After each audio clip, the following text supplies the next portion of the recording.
자, 그러면은 이제 세 번째 이제 우리 번제, 소제 했고 화목제 하도록 하겠습니다. 이 화목제는 우리가 흔히 세 가지 그 화목제에는 또 종류가 있어요. 첫 번째가 감사제. 감사제. 그러니까 성경에 보면은 감사제라는 게 나와요. 감사제가 나오면 아, 이거는 화목제구나. 이걸 여러분들 아시면 돼요. 그러니까 감사제는 말 그대로 감사할 일이 생겼거나 어떤 감사의 조건이 있을 때 하는 거예요. 그래서 시편 107편이 이제 아주 대표적입니다. 항해, 여행, 또 병치유, 추록, 위기 극복 이런 여러 가지 어떤 감사의 제목들이 있을 때 하나님 앞에 올려드리는 제사.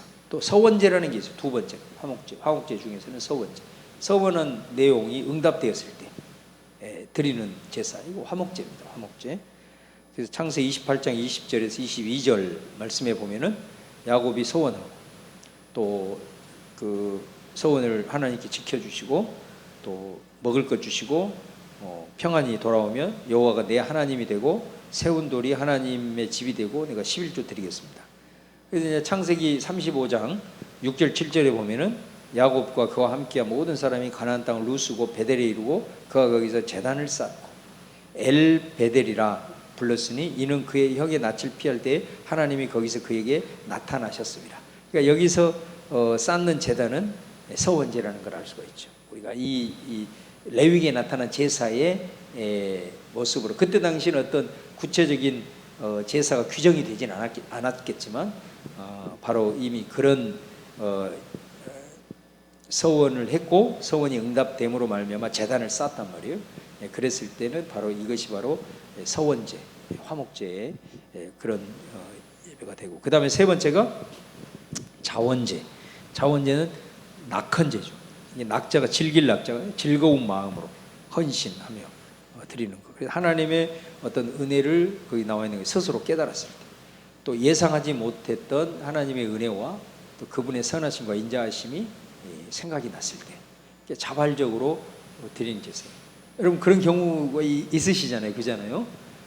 물론 뭐 특별히 하나님께서 감사제처럼 감사에 아주 구체적으로 눈에 드러나는 그런 조건이 있지는 않은데 그냥 하나님 앞에 그 감사가 생각날 때가 있잖아요. 막 은혜가 막 하나님 은혜가 떠오르고 또 정말로 그분의 성품 하나하나가 너무 내게 막 크게 다가오고 이랬을 때 자원해서 또 하나님 앞에 이렇게 드리는 그런 제사의 의미가 있다라는 것입니다. 이게 이제 이 세 가지 주로 화목제가 이런 세 가지 이제 의미가 있는데 이게 이제 각 그 제사의 종류마다 뭐 번제와 소제와 화목제가 있는데 이렇게 좀 공통적인 부분들도 존재하죠, 그죠?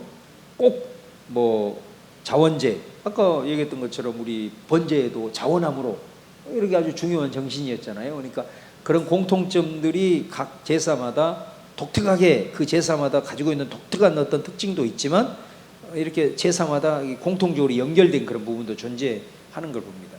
그럼에도 불구하고 이렇게 구분을 하는 거는 화목제 같은 경우는 이 절차가 아주 독특하다라는 것을 알 수가 있어요. 그래서 제물은 어떤 걸 바치느냐, 암수 상관없이 흠없는 것으로 바치는 거고요. 그 다음에 헌제자는 제물의 머리에 안수합니다. 이때는 동일시. 자, 동일시는 양손 한 손, 양손. 그 다음에 제물로 바쳐진 동물을 잡고 제사장은 그 피를 단사면에 뿌리고. 자, 그런데 그리고 이제 제물로 바친 동물을 잡았어요. 죽여서 피를 받아서 피를 뿌리고. 그 다음에 내장을 덮고 있는 기름, 콩팥. 자, 이거는 뗍니다. 이걸 따로 떼서 이것만 화제로 드리는 거예요. 그러니까 화목제는 요 콩팥, 기름 요 두 개만 하나님 앞에서 태워서 드리는 거예요. 이런 특징이 있어요. 번제는 다 드려, 다. 내장까지 씻어가지고 드려. 그죠? 자, 근데 이 기름은 전체적으로 의미가 어떤 거냐면 사실은 가장 좋은 것, 그런 의미가 있어요. 그래서 우리가 좋은 것을 표현할 때 뭐라고 얘기하죠? 기름진 것으로. 이 말은 좋은 것으로 그런 말이에요. 최고로 좋은 것으로 할 때 기름진 것으로 이렇게 표현을 해요. 콩팥은 뭐를 의미할까요? 이 콩팥이라는 단어가 우리 성경에는 폐부라는 단어로 이렇게 되어 있고, 또 마음 이런 말로도 번역이 되어 있어요. 어떤 경우는 콩팥 이렇게 되어 있는 거예요. 그래서 예레미야 같은 데 보면 마음으로 이 똑같은 단어가, 그 다음에 폐부, 시편에 보면 우리의 폐부를 살피사 이렇게 되어 있잖아요. 이게 다 똑같은 단어인데 우리말로 이렇게 따로따로 번역이 되어 있는 거예요. 자, 그랬을 때 이 콩팥이 의미하는 것은 마음이라는 걸 집중을 해보세요. 그러니까 우리의 마음, 생각, 감정, 이것의 중심이다라는 거죠. 네, 참 중심. 이게 콩팥이 가지고 있는 의미다라는 것입니다. 그래서 화목제는 가장 좋은 것, 그 다음에 내 마음에 가장 깊은, 그죠? 깊은 그 모든 감정들, 이거를 다 하나님 앞에 온전하게 내 마음과 최고의 것을 하나님 앞에 드린다라는 그런 의미를 가지고 있는 것이 화목제가 가지고, 절차 속에 가지고 있는 그런 의미라고 할 수 있습니다. 자, 그 다음에 이제 여섯 번째, 이 부분도 좀 특징적인 부분이죠. 가슴 부분 뒷다리, 요거는 어떻게 드려요? 방식이 요제와 거제로. 요제는 뭐죠? 요제, 흔드는 거. 거제, 들었다고 내리는 거. 요거. 그래서 7장 34절 한번 보시면 같이 한번 읽어보죠. 시작. 내가 이스라엘 자손의 화목제물 중에서 그 흔든 가슴과 든 뒷다리를 가져다가 제사장 아론과 그의 자손에게 주었나니 이는 이스라엘 자손에게서 받은 영원한 소득이니라. 여기서 흔든 이게 있죠. 요제. 그 다음에 들었다는 거예요. 들었다가 위로 들었다가 내린다 이 말이죠. 요 뒷다리는 들었다가 내리는 거고, 가슴은 이렇게 흔든 거고. 요게 이제 제사의 그 방법, 요제와 거제라는 의미입니다.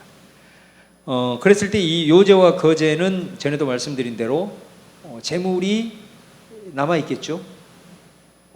재물이 남아 있겠죠. 화목제는 아까 얘기한 기름 콩팥만 드리니까, 불로 태워서 드리니까. 그러면 일부는 제사장 몫으로 가는 거고요. 그 다음에 나머지는 누구한테 간다고요? 헌제자, 드리는 사람한테 돌아가요. 일부만 제사장에게로 가고 거의 대부분은 헌제자로 갑니다. 그러면 헌제자가 받은 몫은 어떻게 해야 되냐? 이게 법칙이 하나 있어요. 뭐예요? 반드시 그날 먹어야 돼요. 이게 아주 중요한 특징이에요. 자, 7장 15절 한번 읽어보겠습니다. 시작. 감사함으로 드리는 화목제물의 고기는 드리는 그날에 먹을 것이요 조금이라도 이튿날 아침까지 두지 말 것이니라. 이게 법칙이에요. 제사. 이거 어기면 제사 하나님이 안 받으십니다. 자, 그 다음에 7장 16절 18절 좀 길지만 한번 읽어보겠습니다. 시작. 그러나 그의 예물의 제물이 서원이나 자원하는 것이면 그 제물을 드린 날에 먹을 것이요 그 남은 것은 이튿날에도 먹되 그 제물의 고기가 셋째 날까지 남았으면 불사를 지니 만일 그 화목제물의 고기를 셋째 날에 조금이라도 먹으면 그 제사는 기쁘게 받아들여지지 않을 것이라. 드린 자에게도 예물답게 되지 못하고 도리어 가증한 것이 될 것이며 그것을 먹는 자는 그 죄를 짊어지리라. 그러니까 이제 예외는 있죠. 바로 이런 그 서원제나 자원하는 이것들은 제물은 그날에 먹지만은 또 남는 거는 이튿날에도 먹을 수 있는 몇 가지 이제 예외 규정은 있지만 가장 기본적인 것은 그날 소비를 해야 한다. 그날 다 없애야 된다. 자기한테 돌아간 거는 다 없애야 된다는 것입니다. 그래서 이 화목제는 헌제자에게 몫이 다시 돌아가는 유일한 제사. 내가 하나님 앞에 드렸는데 그거를 내가 다시 받을 수 있는 유일한 제사. 그래서 근데 그 받은 것은 어떻게 한다고요? 예외적인 아주 소수의 경우를 제외하고는 당일날 처리해야 된다. 그렇지 않으면 하나님이 제사를 받지 않으신 것이 된다는 거예요. 자, 한번 보겠어요. 자, 황소로 드린다. 그럼 어떻게 해야 될까요? 예, 마을 잔치를 벌여야 그거 다 먹을 수 있겠잖아요. 그 다음에 염소나 양으로 드린 경우는 최소한 이웃들은 초청을 해서 먹어야 그날 하겠죠. 그거 식구들만 가지고는 좀 힘들 것 같으니까. 자, 그 다음에 아까 우리 그 제물 중에 뭐가 하나 있었죠? 여기 올리지 마세요. 비둘기로 드리는 경우는 어떻게 할까요?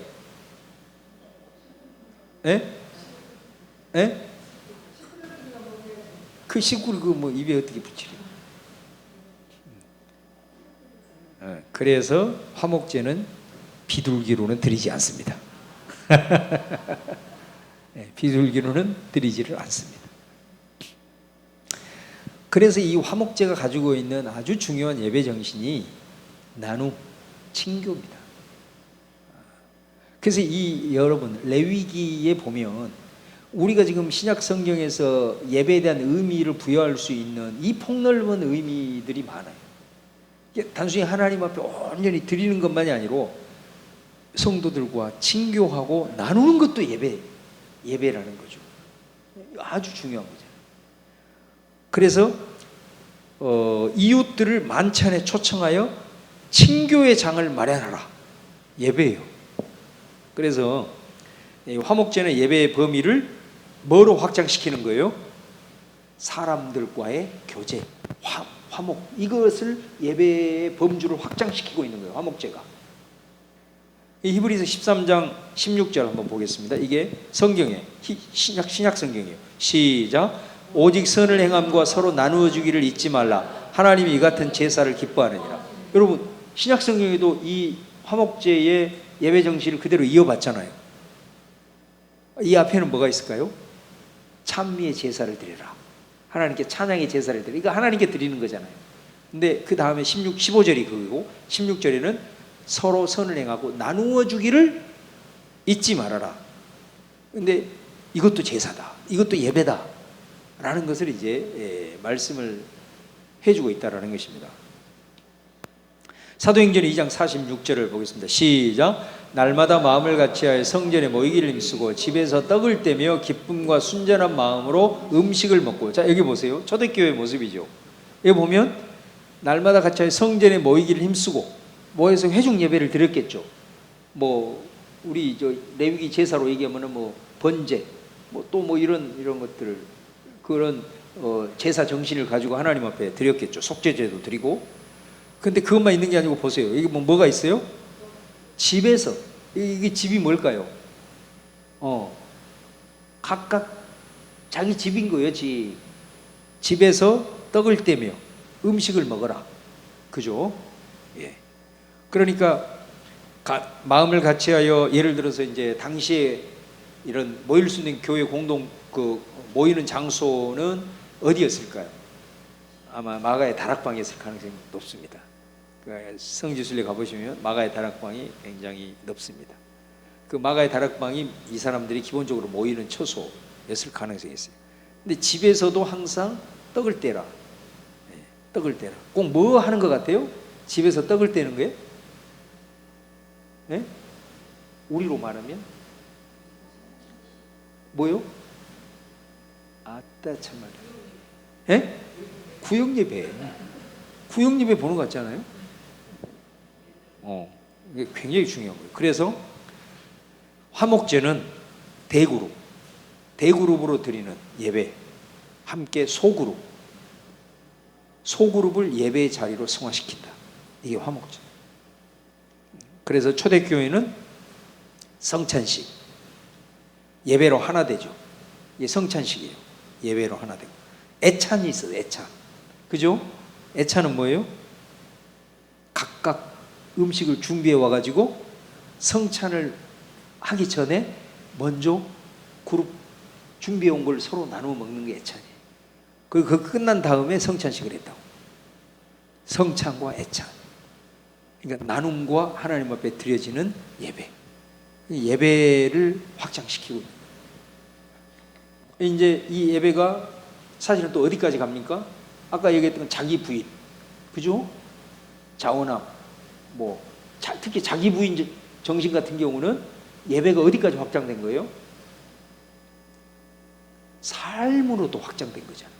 우리 개인이 삶 속에서 살아가는 삶으로 확장되는 것을 또 우리에게 보여주고 있잖아요. 그러니까 예배는 하나님 의식을 통해서 회복되고 또 감사하고 뭐 이런 거 있고, 또 소모임을 통해서 서로 화목하고 또 서로 나누는 이런 그 예배로, 그것이 예배의 의미로 확장해요. 그 다음에 우리 홀로 삶 속에서도 우리 삶의 자리까지 가는 거니까 예배는 삶이고 삶이 예배, 이렇게 되는 거예요. 그래서 대그룹으로서의 예배, 소그룹으로서의 공동체의 나눔, 친교, 그 다음에 우리의 삶의 현장에서 자기 부인하면서 또 하나님 앞에 이렇게 올려드리는 그런 섬김으로 살아가는 거. 자, 이 레위기 제사는 단순한 어떤 특정의 어떤 예배로 규정되는 게 아니라 이렇게 포괄적인 의미를 우리에게 보여주고 있다.